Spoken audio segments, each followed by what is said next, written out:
Muy buenos Adelante. días, muy buenas tardes, muy buenas noches, porque a cualquier hora, en cualquier momento y en cualquier lugar, Damián Cáceres, mejor correr y hoy muy rápido. Hoy va a ser complicado. Si no les podemos seguir el tranco maratonista a este en velocidad, estamos complicados ahí. Arcuchi, ¿cómo anda?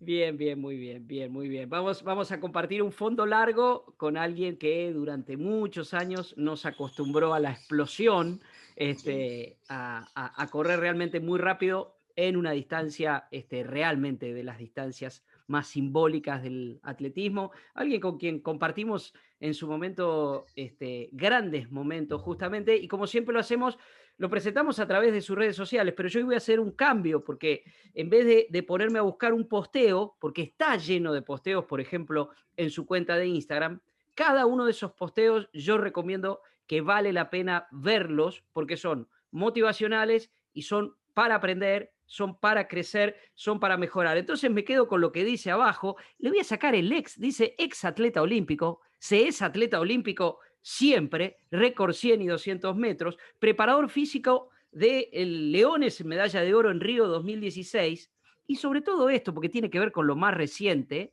con lo más actual, y por ahí comenzaremos, que dice creador de GATS Performance Center, el lugar para mejorar tu rendimiento físico. Allí en la cuenta es @Carlos Gats, por supuesto, pero es Carlitos Gats y está con nosotros. ¿Cómo estás, Carlos? Un placer recibirte en Mejor Correr.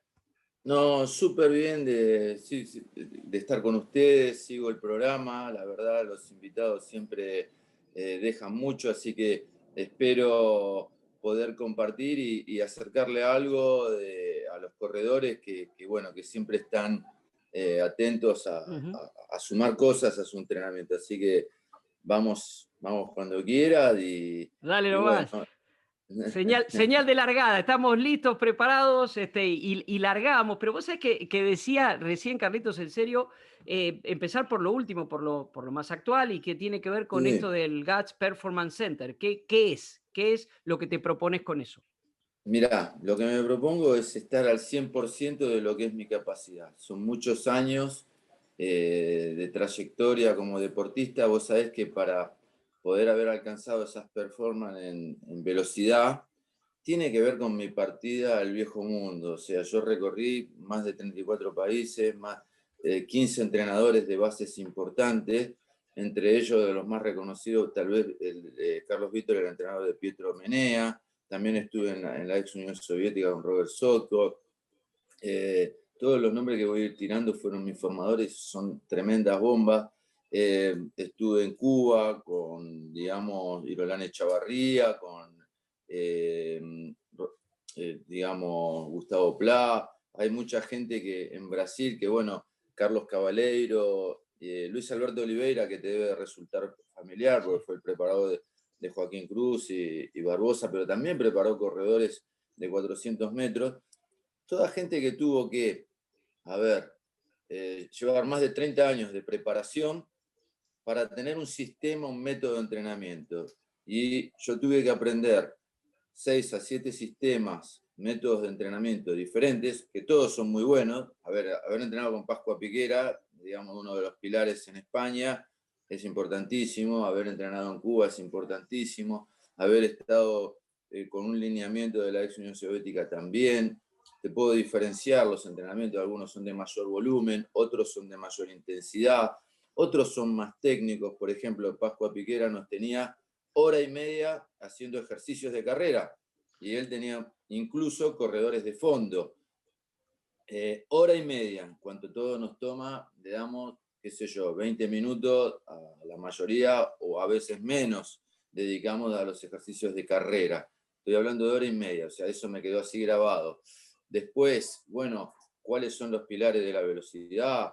Que esto es Carlos Vítor en Italia, que estaba uno de los mayores centros de velocidad ahí. Entonces, la consecuencia de los récords tiene que ver, o mi trayectoria, mi experiencia, tiene que ver con quienes fueron mis formadores. Obviamente, eso salí acá de un club, nos conocemos de Gimnasia de Esgrima, que fue el gran club que me vio nacer como atleta. Ahí también estuve con La Fuente, La Puente, Yoyo López, Raúl Zavala, después en Ferro, todo tiene que ver con mi formación, que es importante en el atletismo, que es un deporte individual. La gente tiene que entender que nace de lo colectivo.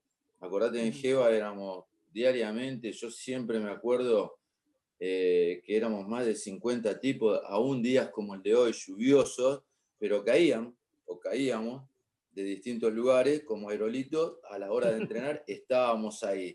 Y ahí compartí con Silvio, también compañero del club, o sea, y nos sentíamos bien. Básicamente era que yo ahí tenía 15, 16 años cuando empecé grande de atletismo, pero me sentía bien de estar en ese grupo, de compartir esa sonrisa, ese gesto. Entonces, eso, sentirse bien, al igual eso un poco lo compacta los grupos de running. Primero te tenés que sentir bien y después entrenar. Claro. Y obviamente por eso vino el después de ese hambre de querer estar en la élite internacional. Y eso fue, la verdad, comento esto porque es mucho lo que aprendí. Y por ahí sí, trabajé con los leones, con las leonas, con equipo de fútbol, etc. Pero siempre sentí que es un 30% de mi capacidad. Entonces, el 100% de mi capacidad es esto que le estamos dando vida, que es como, me dijeron, la mejor definición es como un hijo cuando vos tenés un proyecto y lo querés ver crecer. Así que eso es GAT Performance. Estamos tratando de instalarnos en el Parque Industrial de Tigre, en el espacio que tiene ONA Science. Es un espacio de 1 hectárea que está muy bueno para el runner porque tiene un circuito armado tipo cross running que tiene subida, bajada, también se usa para el bike, pero además de tener así un espacio seguro, digamos, bien acondicionado, un gimnasio que estamos preparando, 2 correderas de sintético, tal cual como las del CENAR, que es para trabajar la parte de velocidad. Sí, sí. El corredor de fondo trabaja la velocidad. Silvio, me acuerdo que trabajaba pasada yo siempre lo destaco a Silvio, pero para mí es el pico más alto acá, digamos que tiene el fondo argentino, un gran referente, y él trabajaba pasadas, a veces le llamaba velocidad, a los 150, a los 200 metros llanos. Y importante también la mecánica de carrera, que eso es lo que trabajamos en el sintético, la mecánica de carrera. ¿Por qué? Porque tiene que ver con los puntos de equilibrio, tiene que ver con la brazada. O sea, muchos corredores de fondo que nosotros lo vemos, acá va un mensaje para el runner, atento. A ver. Basculan. Sí. Basculan. Ajá. Entonces, ¿por qué? Primero hay que entender por qué bascula el tipo y después le hacer la corrección. Vamos a tirar acá algo importante. Sí, te veo que tenés ganas de decir algo, Damián. Ahí. No, justo me venía pensando eso. ¿Qué puede aprender un velocista de un corredor de fondo y qué puede aprender un corredor de fondo de un velocista? Porque eso me parece que es un poco lo que estabas tratando de explicar. Pero eso en el alto rendimiento se puede. Ahora, en el mediano y bajo rendimiento, en los runners como nosotros, es más complejo, imagino. Ese reaprendizaje. No, mucho más sencillo. Mirá. Te vas a sorprender. Mucho más sencillo. Hay muchísima gente, yo siempre destaco a Carlos Toscano, que es una persona que conocemos todos, seguramente, muy amigo ahí, está ahí en el medio, está en el CENAR, está en las carreras de calle, hizo para una empresa conocida de hidratación, el día de la motivación, o sea, me acuerdo que siempre puso su granito de arena, digamos, en el fondo. Esta persona mejoró técnicamente. Esta persona, digo, las revoluciones no comunes para el corredor de fondo, mejoró mecánica de carrera, mejoró su acondicionamiento físico, su fuerza, que tiene que ver con el empuje, con el momento de tracción, mejoró su elasticidad, mejoró obviamente lo que tiene que ver con la intensidad de las pasadas. Yo a vos no te puedo pedir, che, bajame el ritmo de las pasadas de 1000, si vos previamente no tenés trabajada la velocidad para el fondista, de poder hacer lo que tiene que ver las pasadas de 200, 300, 500, y después le exigís la de 1000. Esa es la parte de velocidad. Entonces, mejorando eso, y mejorando todo este combo que mencioné, vos podés tener a consecuencia incluso la mecánica de carrera. Si vos le explicás bien a la persona, va a mejorar. La mecánica de carrera, ¿por qué? Dijimos que si vos basculás es porque no estás traccionando bien. Entonces, para compensar esa fuerza, en vez de tirar hacia adelante, estás tirando a los costados. Y eso te genera la pierna, a ver, tiene que estar totalmente, mira, acá tengo algo, totalmente extendida, ¿sí? Extendida, porque el músculo es esto, y al bascular está ahí. Estamos corriendo con esto, ¿sí? No sé si se alcanza a ver, sí. pero la idea es, no estamos corriendo con la extensión total, estamos corriendo ahí. ¿Eso qué quiere decir? Que en vez de correr, estás achicando entre 40 centímetros promedio por zancada, por apoyo. Es muchísimo. Para el cronómetro eso es muchísimo. Entonces, el corredor automáticamente, una vez que lo entendió, no tenga duda que lo va a mejorar, porque, a ver, somos personas de raciocinio, o sea, una vez que vos entendés las cosas, las podés hacer. Eso sí, no es fácil lo que dice Damián. Todos los días, aprender, los días. repetir. La tarea del entrenador es marcar. Ahora, bueno, eso es lo que hacemos en Gas Performance. Una vez, mira, te voy a contar una anécdota. Fue lo más interesante, digamos, fue como entrenador, porque yo después volcar toda esa experiencia no me fue fácil a los distintos deportes y al atletismo, lógicamente. En el atletismo, yo tuve una vez un atleta acá senegalés y otro nigeriano. Y tenían una partida de taco exquisita, eran corredores de afro. Y bueno, resulta que obviamente me llamó la atención y acá era muy difícil, incluso para mí yo no era un buen partidor de tacos. Fue sobre el final de mi carrera aprendí a ser un buen partidor. Ok, ¿cómo lograste esto? Obviamente cuando uno, viste, vos tenés tu sistema, pero somos máquinas de estar, en mi caso, aprendiendo todos los días, estamos nutriéndonos. ¿Cómo lograste eso?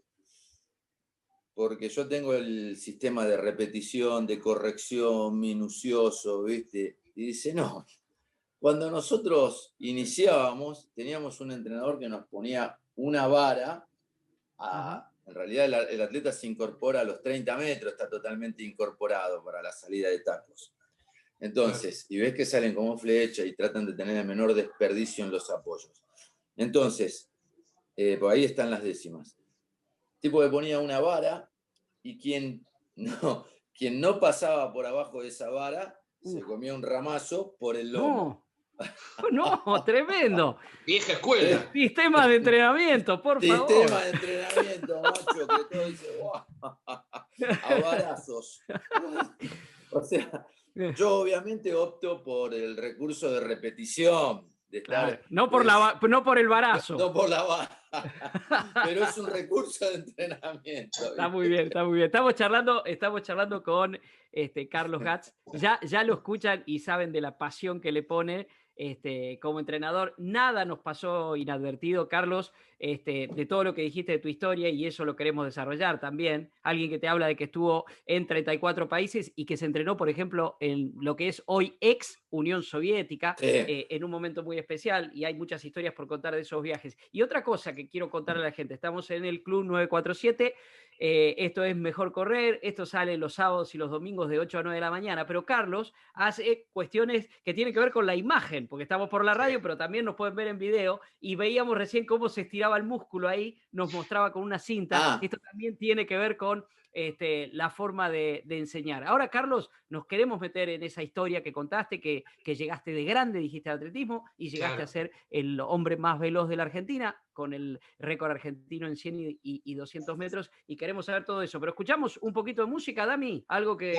nos pidió. Algo de los Rollins nos pidió, algo tranquilito de los Rollins. Ahí está, vamos ahí y ya seguimos charlando con Carlos Gatz aquí en Mejor Correr, hoy corriendo rapidísimo.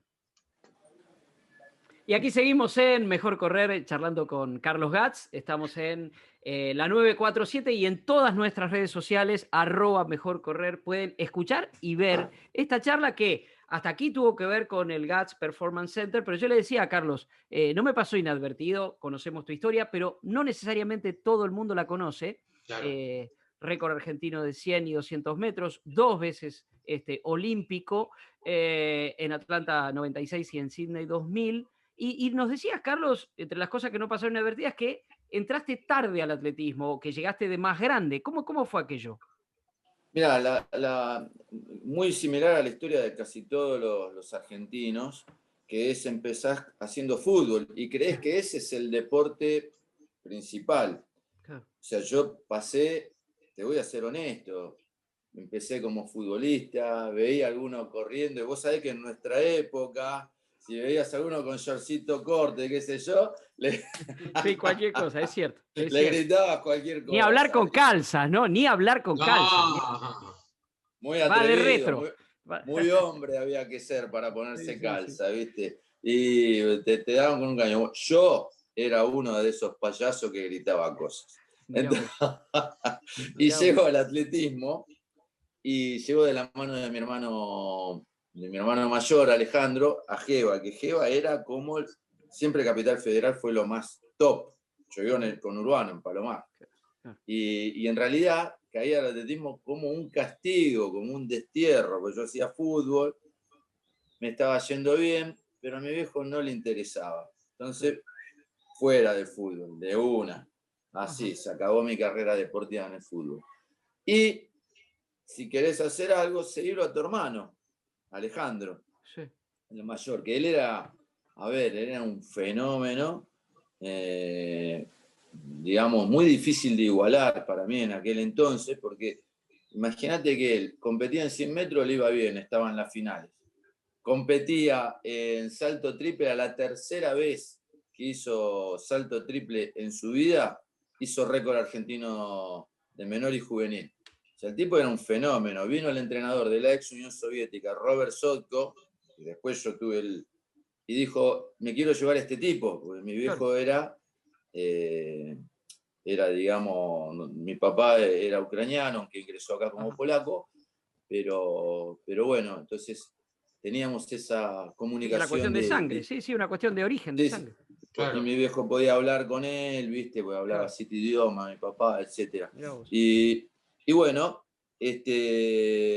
sea, vos cuando llegás un poco, ¿viste? Decir, querer ser igual a tu hermano, imposible. Imagínate, Dani, que yo entraba, caí con 15 años, 16, participé, me acuerdo de una distancia de velocidad.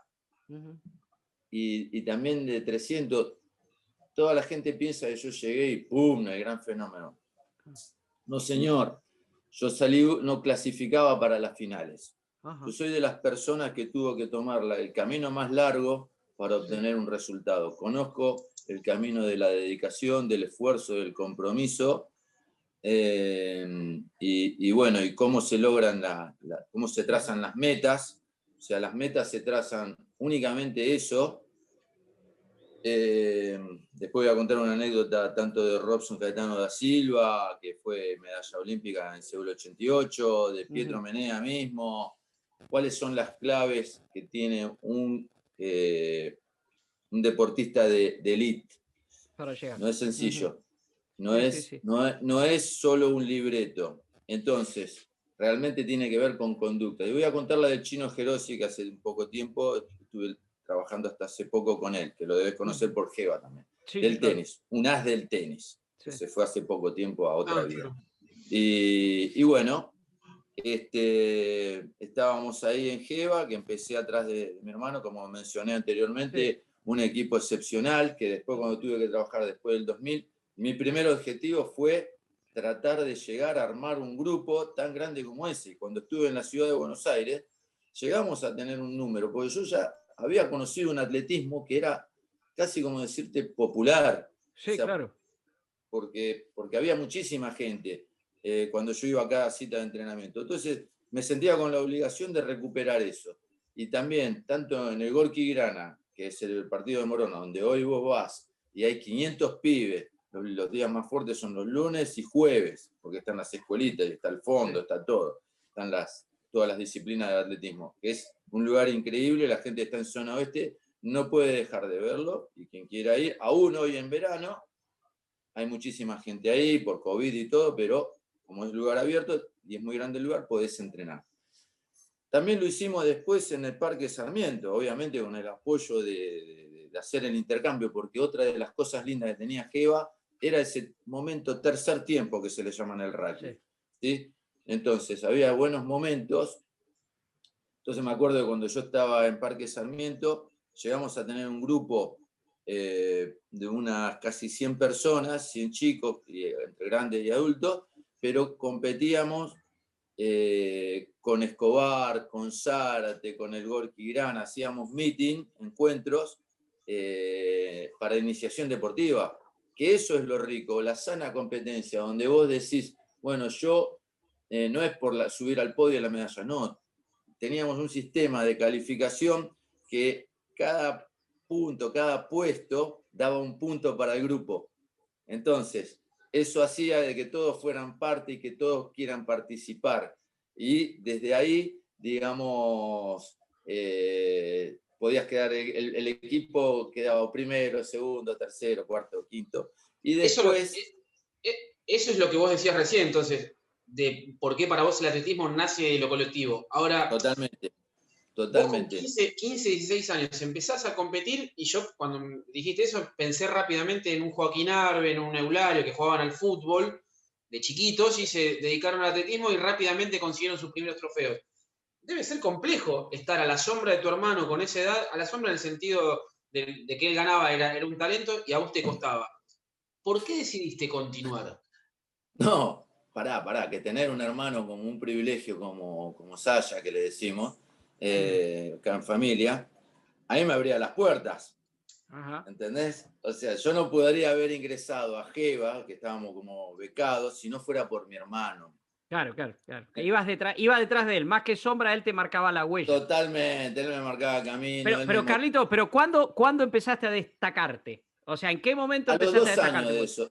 A los 2 años, porque en realidad a los 2 años ya crecí, me armé un poco más, mis viejos no me dejaban competir, ¿viste? Tipo los religiosos, sí, que no pueden competir el fin de semana. Bueno, mis viejos no me dejaban competir hasta que, digamos, Rafael Difonso, que también, ¿viste? Van cayendo soldados, pobre, pasó otra vida hace poco también. Y habló con mis viejos y dijo, pero ¿por qué no lo deja competir?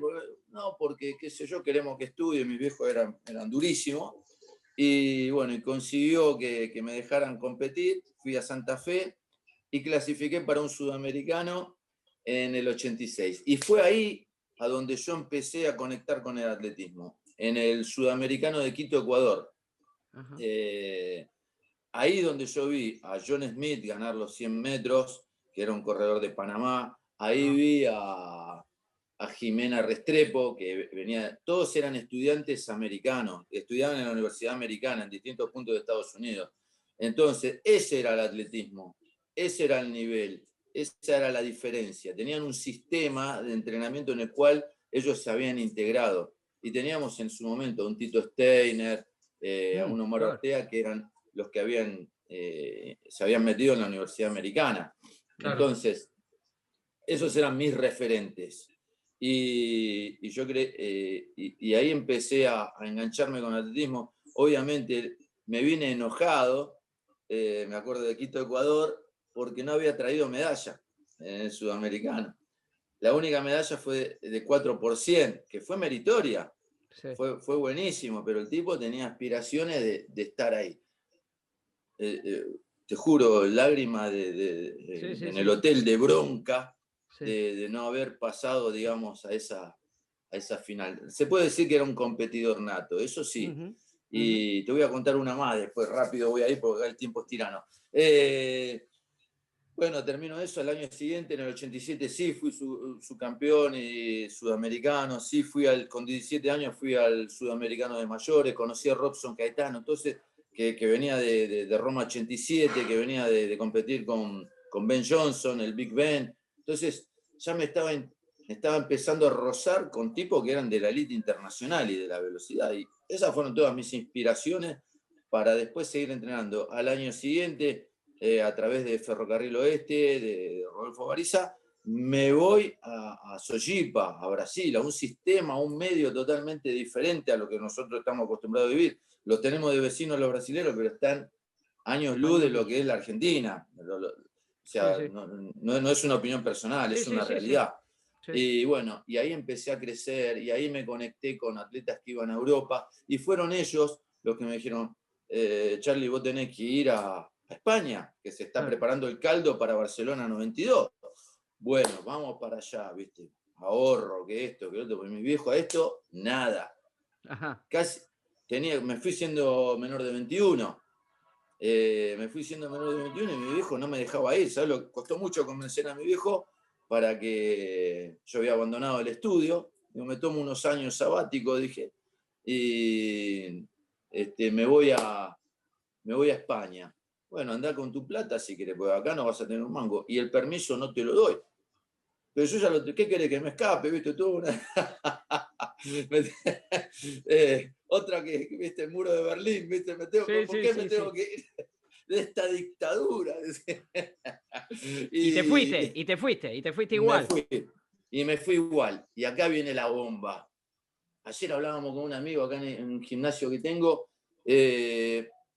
porque algunos dicen les pesa la competencia y otros no. Bueno, te voy a contar los que no les pesa la competencia. Uh-huh.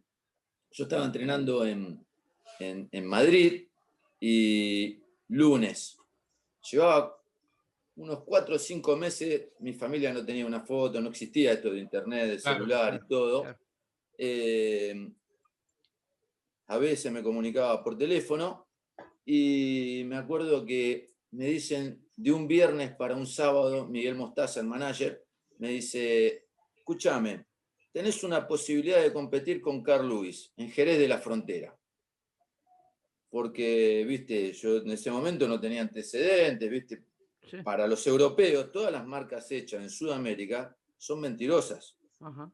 Ellos Sí, no sí, toman sí. en serio nuestras marcas. Sí. Si vos las haces en Europa o un campeonato Sí, sí, claro. internacional, sí, pero si las haces acá, en Sudamérica, Sí, sí. Pero te da la como, oportunidad de competir con Carl Lewis. Él te da la oportunidad de sí, competir con Carl me Lewis. da la posibilidad de competir a Carl Lewis. Yo digo, sí, le dije de una. Me tomé esa misma tarde, me fui de Atocha a Renfe, a Jerez de la Frontera, llego al otro día de la mañana, me lo encuentro a Silvio y a nuestro colega, Luis Miguel, A Luisito. que al llegar yo retiro, digamos, mi inscripción, fui de cabeza, ¿viste? Me tiré de cabeza. Luisito me dice, mira, no descansaste bien, te doy mi cama, dice, recuperate un poco, dormí 3, 4 horas. Él sí estaba en el hotel porque él sí tenía antecedentes Sí, claro, internacionales. Claro. Luis claro. Miguel era uno de los Sí, 3 sí, sí, estaba mejores en el club, juniors. estaba en el Larios. Sí, sí, sí. Sí, pero él tenía un antecedente mundial, era número 2 del ranking mundial junior, era un fenómeno, Luis. Entonces tenía puertas abiertas en España. Y bueno, descanso y a la tarde voy a participar ese torneo con la mega estrella que era King Carl Lewis y 6 finalistas olímpicos más, Chidi Imo, Ray Stewart, ¿viste? Todos corredores que pegaban muy arriba. Y cuando llegué, digamos, entrar en calor en otra pista, ver un fenómeno como Carl Lewis que estaba diciendo, bueno, hoy voy a correr, existe un viento ligeramente a favor, entonces las marcas van a estar cercanas al 10-10, pero tal vez intentemos récord mundial en el relevo 4%, que ahí estaba, viste, Danny Everett, viste, todo el grupo Santa Mónica, y ver a una estrella de cerca, y bueno, y que hablaba del viento, de la cantidad de 30.000 personas, de las 3 cadenas internacionales, todo era fantástico, y cómo se manejaba el tipo. Mientras nosotros entrábamos en calor en la otra pista auxiliar, él estaba en la principal haciendo la entrada en calor, tirando fotos autografiadas por él. Sí. Pero eso es una estrella. ¿Y cuando llegó el momento? No puedo salir último acá, dije yo. Claro. Acá no puedo salir último. Sí. Y tengo que conseguir ese video, pasarlo del VHS y pasar, porque era así, muy flaco comparado con los monos que estaban ahí. Y creo que quedé quinto, sexto me parece que quedé en esa carrera. Ajá, ajá. Y logré mi objetivo. que era ese, era no quedar último y Está tratar bien, de está dar. bien. Lo bueno es que uno cuando tiene una competencia tan fuerte dice, listo, yo me tengo que prender acá como sea, Claro. me tengo que prender acá para dar lo mejor de mí y obtener el mejor registro posible. Esa es la mentalidad. Ahora, Siempre Carlos, pará, una el cortita 100%. antes de ir al corte y escuchar algo de AC/DC. Ese fue tu gran impacto y el de los juegos, ¿no? Tal vez sean dos momentos bisagra, pero vos te fuiste sin la venia de tus padres. Hoy que sos papá, ¿lo entendés a tu viejo? Si viniera tu hijo y te dijera, pucha, me voy, ¿hoy lo Yo entendés del siempre, otro lado? no, yo siempre lo entendí, digamos, y lo quise, fue mi mundo, mi papá, ¿entendés? O sea, al no tenerlo es como una parte, se te apaga. Pero nunca lo juzgué, siempre traté de entenderlo, lo entendí ahí, lo entiendo hoy. Él tenía proyectado otro tipo de vida, él venía del palo de la metalurgia, armaba motores para barcos y era matricero y otro mundo totalmente diferente al que me integré, que él desconocía. Entonces, creo que la moraleja es tratar de estar cerca de tus chicos un poco más, entender cuál es el secreto de esta vida, es entender, digamos, tu talento y hacer uso de él. Es lo más difícil que hay en la vida. Descubrir tu talento y hacer uso de él. Eso a mí me llevó muchos años. Y bueno, y trato de estar atento a mis hijos. No es una tarea fácil.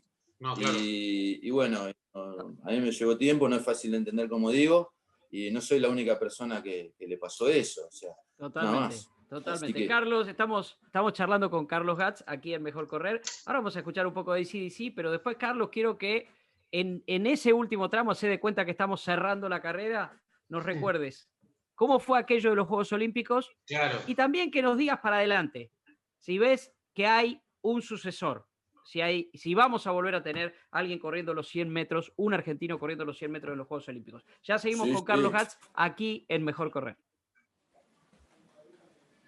Y aquí seguimos en Mejor Correr, charlando con Carlos Gatz. Estamos en la 947 y en todas nuestras redes sociales, @Mejor Correr, pueden escuchar y ver esta charla que hasta aquí tuvo que ver con el Gatz Performance Center, pero yo le decía a Carlos, no me pasó inadvertido, conocemos tu historia, pero no necesariamente todo el mundo la conoce. Claro. Récord argentino de 100 y 200 metros, 2 veces olímpico, en Atlanta 96 y en Sydney 2000. Y nos decías, Carlos, entre las cosas que no pasaron inadvertidas, que entraste tarde al atletismo, que llegaste de más grande. ¿Cómo fue aquello? Mira, muy similar a la historia de casi todos los argentinos, que es empezar haciendo fútbol y crees que ese es el deporte principal. Claro. O sea, yo pasé, te voy a ser honesto, empecé como futbolista, veía a alguno corriendo, y vos sabés que en nuestra época, si veías a alguno con shortcito corte, qué sé yo, Sí, cualquier cosa, es cierto. Es le cierto. gritabas cualquier cosa. Ni hablar con calzas, ¿no? Ni hablar con calzas. Muy Va de atrevido, retro. muy hombre había que ser para ponerse Sí. calza, ¿viste? Y te daban con un caño. Yo era uno de esos payasos que gritaba cosas. Entonces, y llego al atletismo y llego de la mano de mi hermano mayor, Alejandro, a Geva, que Geva era como, siempre Capital Federal fue lo más top. Yo vivo con Urbano, en Palomar. Y en realidad caía al atletismo como un castigo, como un destierro, porque yo hacía fútbol, me estaba yendo bien, pero a mi viejo no le interesaba. Entonces, fuera del fútbol, de una. Así, se acabó mi carrera deportiva en el fútbol. Y si querés hacer algo, seguirlo a tu hermano, Alejandro, el mayor, que él era un fenómeno, digamos, muy difícil de igualar para mí en aquel entonces, porque imagínate que él competía en 100 metros, le iba bien, estaba en las finales. Competía en salto triple, a la tercera vez que hizo salto triple en su vida, hizo récord argentino de menor y juvenil. O sea, el tipo era un fenómeno. Vino el entrenador de la ex Unión Soviética, Robert Sotko, y después yo tuve y dijo, me quiero llevar a este tipo, porque mi viejo era era, digamos, mi papá era ucraniano, aunque ingresó acá como polaco, pero bueno, entonces teníamos esa Es comunicación la cuestión de sangre, sí, una cuestión de origen, de sangre. Claro. Y mi viejo podía hablar con él, ¿viste? Porque hablaba 7 idiomas, mi papá, etc. Y bueno, o sea, vos cuando llegás un poco, ¿viste? Decir, querer ser igual a tu hermano, imposible. Imagínate, Dani, que yo entraba, caí con 15 años, 16, participé, me acuerdo de una distancia de velocidad y también de 300. Toda la gente piensa que yo llegué y ¡pum! El gran fenómeno. No, señor. Yo salí, no clasificaba para las finales. Yo soy de las personas que tuvo que tomar el camino más largo para obtener un resultado. Conozco el camino de la dedicación, del esfuerzo, del compromiso, y bueno, y cómo se logran, cómo se trazan las metas. O sea, las metas se trazan únicamente eso. Después voy a contar una anécdota tanto de Robson Caetano da Silva, que fue medalla olímpica en Seúl 88, de Pietro Menea mismo. ¿Cuáles son las claves que tiene un deportista de elite? Para llegar. No es sencillo. No es solo un libreto. Entonces, realmente tiene que ver con conducta. Y voy a contar la del Chino Gerosi, que hace un poco tiempo estuve trabajando hasta hace poco con él, que lo debes conocer por Geva también. Del tenis, un as del tenis, que se fue hace poco tiempo a otra vida. Y bueno, estábamos ahí en Geva, que empecé atrás de mi hermano, como mencioné anteriormente, un equipo excepcional, que después cuando tuve que trabajar después del 2000, mi primer objetivo fue tratar de llegar a armar un grupo tan grande como ese. Cuando estuve en la ciudad de Buenos Aires, llegamos a tener un número, porque yo ya había conocido un atletismo que era casi como decirte popular. Sí, o sea, claro. Porque había muchísima gente cuando yo iba a cada cita de entrenamiento. Entonces me sentía con la obligación de recuperar eso. Y también, tanto en el Gorki Grana, que es el partido de Morona, donde hoy vos vas y hay 500 pibes, los días más fuertes son los lunes y jueves, porque están las escuelitas y está el fondo, está todo. Están todas las disciplinas de atletismo. Es un lugar increíble, la gente está en zona oeste, no puede dejar de verlo, y quien quiera ir, aún hoy en verano, hay muchísima gente ahí por COVID y todo, pero como es lugar abierto y es muy grande el lugar, podés entrenar. También lo hicimos después en el Parque Sarmiento, obviamente con el apoyo de hacer el intercambio, porque otra de las cosas lindas que tenía Geva era ese momento tercer tiempo que se le llama en el rugby. ¿Sí? Entonces, había buenos momentos. Entonces me acuerdo que cuando yo estaba en Parque Sarmiento, llegamos a tener un grupo de unas casi 100 personas, 100 chicos, entre grandes y adultos, pero competíamos con Escobar, con Zárate, con el Gorki Gran, hacíamos meeting, encuentros para iniciación deportiva, que eso es lo rico, la sana competencia, donde vos decís, bueno, yo no es por subir al podio la medalla, no, teníamos un sistema de calificación que cada punto, cada puesto daba un punto para el grupo. Entonces, eso hacía de que todos fueran parte y que todos quieran participar. Y desde ahí, digamos, podías quedar, el equipo quedaba primero, segundo, tercero, cuarto, quinto. Y después... Eso es lo que vos decías recién, entonces, de por qué para vos el atletismo nace de lo colectivo. Ahora, totalmente.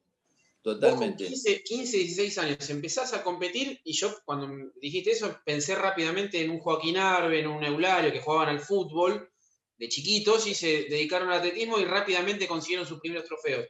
Debe ser complejo estar a la sombra de tu hermano con esa edad, a la sombra en el sentido de que él ganaba, era un talento y a vos te costaba. ¿Por qué decidiste continuar? No, pará, que tener un hermano como un privilegio como Saya, que le decimos, acá en familia, a mí me abría las puertas.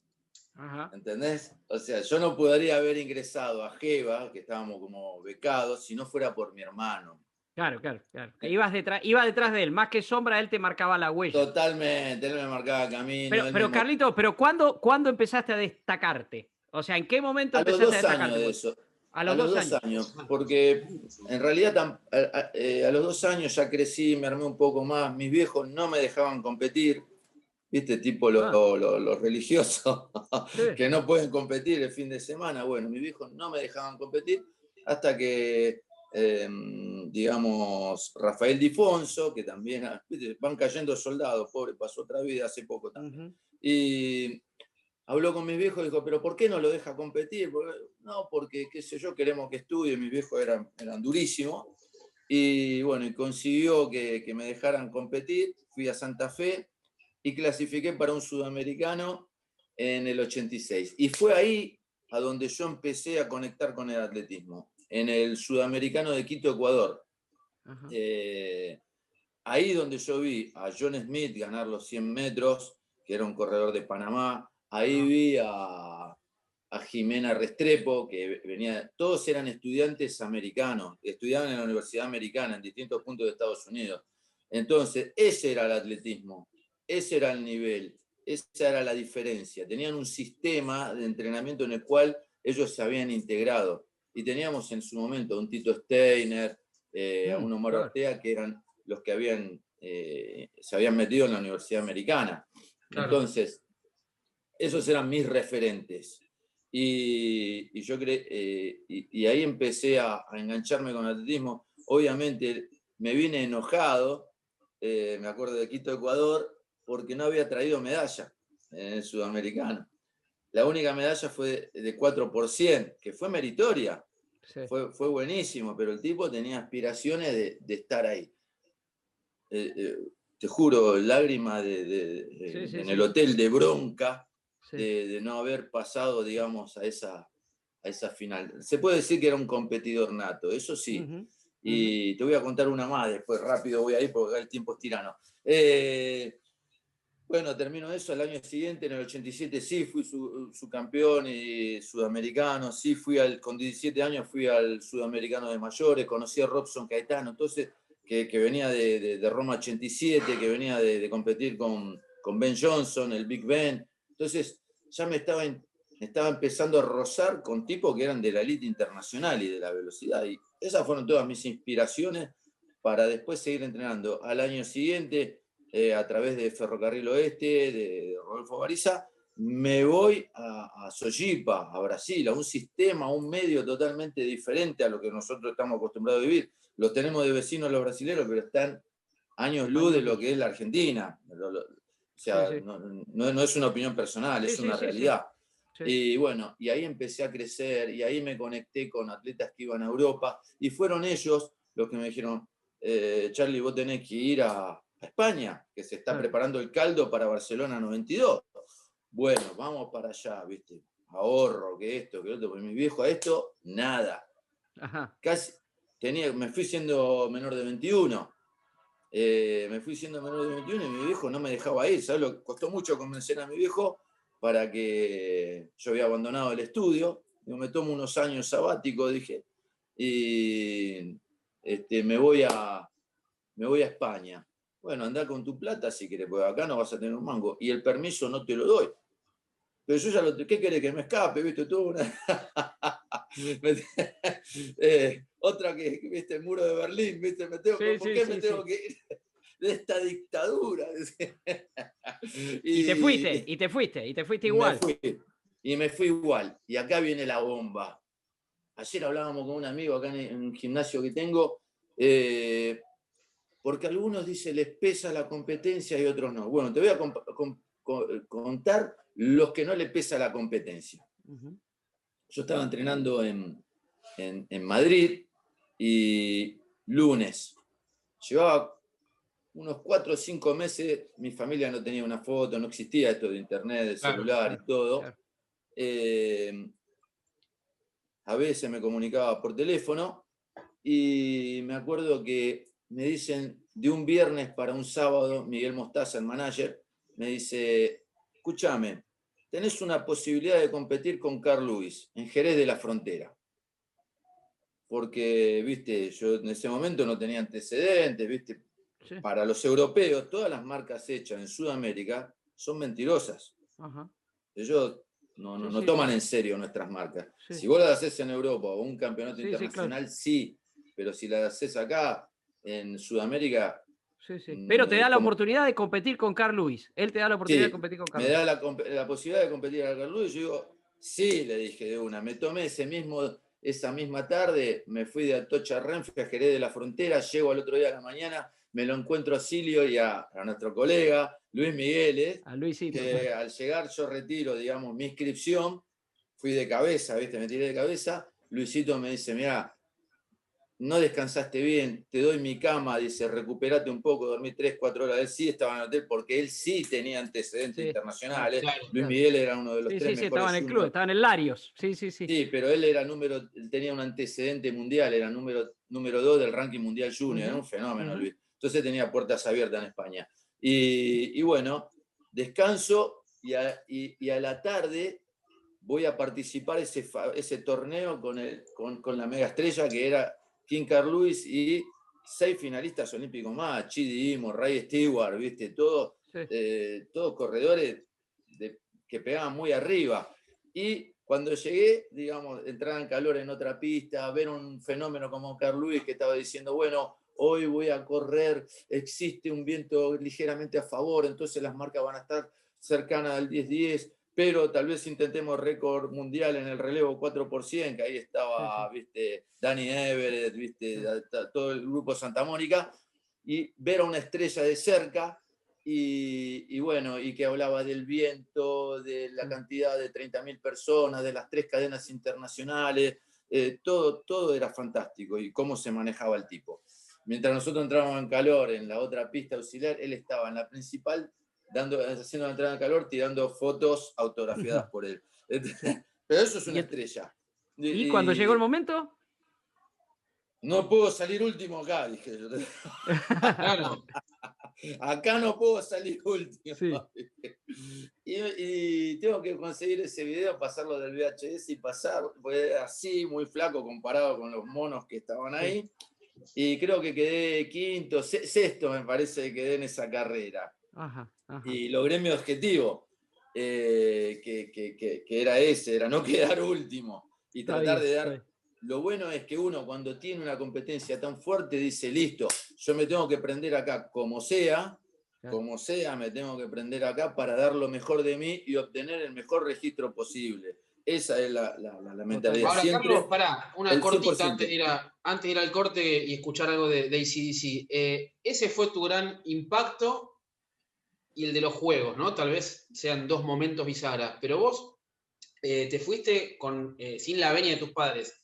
Hoy que sos papá, ¿lo entendés a tu viejo? Si viniera tu hijo y te dijera, pucha, me voy, ¿hoy lo entendés del otro lado?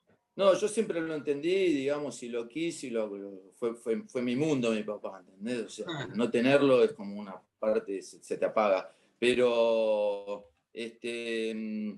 nunca lo juzgué, siempre traté de entenderlo, lo entendí ahí, lo entiendo hoy. Él tenía proyectado otro tipo de vida, él venía del palo de la metalurgia, armaba motores para barcos. Y era matricero y otro mundo totalmente diferente al que me integré, que él desconocía. Entonces, creo que la moraleja es tratar de estar cerca de tus chicos un poco más, entender cuál es el secreto de esta vida, es entender, digamos, tu talento y hacer uso de él. Es lo más difícil que hay en la vida. Descubrir tu talento y hacer uso de él. Eso a mí me llevó muchos años.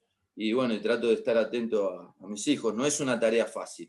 No, claro. Y bueno, a mí me llevó tiempo, no es fácil de entender como digo, y no soy la única persona que le pasó eso. O sea, nada más. Totalmente. Carlos, estamos charlando con Carlos Gatz aquí en Mejor Correr. Ahora vamos a escuchar un poco de AC/DC, pero después, Carlos, quiero que en ese último tramo, se dé cuenta que estamos cerrando la carrera, nos recuerdes cómo fue aquello de los Juegos Olímpicos. Claro. Y también que nos digas para adelante, si ves que hay un sucesor, si vamos a volver a tener a alguien corriendo los 100 metros, un argentino corriendo los 100 metros de los Juegos Olímpicos. Ya seguimos con Carlos Gatz aquí en Mejor Correr.